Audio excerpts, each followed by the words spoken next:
Invariablement, un conseil d'administration va avoir un président du conseil. Le président du conseil a un rôle très important dans un conseil puisque c'est lui qui, ultimement, a la responsabilité de s'assurer que la gouvernance de la société est alignée dans le sens des intérêts des parties prenantes. Donc, c'est vraiment le rôle clé au niveau du conseil. Ensuite, il y a le secrétaire du conseil qui a un rôle très important dans l'organisation des travaux du conseil. Et ensuite, les présidents des sous-comités du conseil ont aussi un rôle clé dans le bon fonctionnement d'un conseil. Les comités qu'on voit le plus fréquemment sont les comités de vérification qui ont un regard sur l'ensemble des finances d'une société. Vous avez aussi le comité de gestion des risques, qui est un comité qu'on crée souvent dans les conseils, comité de ressources humaines.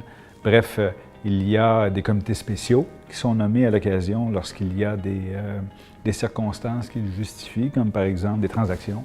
Donc, on a des structures qui sont permanentes et des structures qui sont ponctuelles selon les besoins qui se présentent.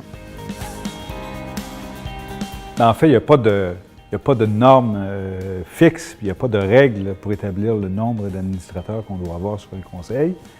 Mais je dirais qu'en moyenne, les conseils d'administration comptent entre 7 et 10 membres, incluant le président, le secrétaire du conseil.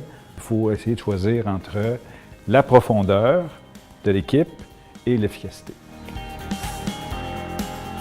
Si on a un conseil d'administration qui est composé de gens identiques qui pensent de la même façon, on se prive d'une richesse dans les débats, on se prive d'une richesse dans les perspectives lorsqu'on analyse des situations. Donc, l'idée, c'est d'avoir un conseil d'administration de gens qui se complètent bien.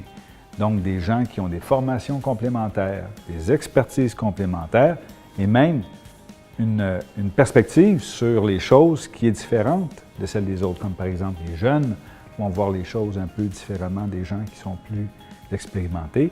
Les femmes et les hommes ne voient pas les choses de la même façon. La notoriété, la crédibilité des membres d'un conseil va faire toute une différence dans la poursuite de ces objectifs. On a des gens qui sont reconnus pour leurs compétences, des gens qui sont reconnus pour leur parcours exceptionnel, des gens qui sont reconnus pour réaliser des succès. Alors ça met en confiance les employés, ça met en confiance les clients, ça met en confiance les propriétaires de l'entreprise, bien sûr, mais surtout aussi les gens avec lesquels cette entreprise fait des affaires.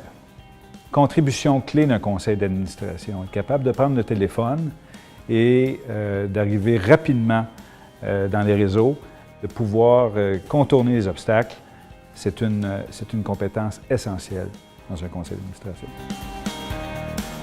Moi, je pense qu'on doit peut-être pas toujours rémunérer les membres d'un conseil d'administration, mais on doit toujours certainement offrir une rémunération aux membres du conseil d'administration. Il y a des sociétés qui rémunèrent bien les administrateurs en leur offrant une rémunération de 2 000 $ par séance. Et il y a des sociétés qui rémunèrent bien leurs administrateurs en leur offrant une rémunération de 150 000 $ par année. Donc, la rémunération est toujours établie en fonction de l'importance de l'implication qu'on demande, en fonction du besoin qu'on a. Mais sur une base courante, 6 à 8 réunions régulières annuellement, généralement suffisant pour la plupart des organisations. Quand on décide de créer un conseil d'administration ou encore un comité consultatif, on doit d'abord se demander où est-ce qu'on s'en va.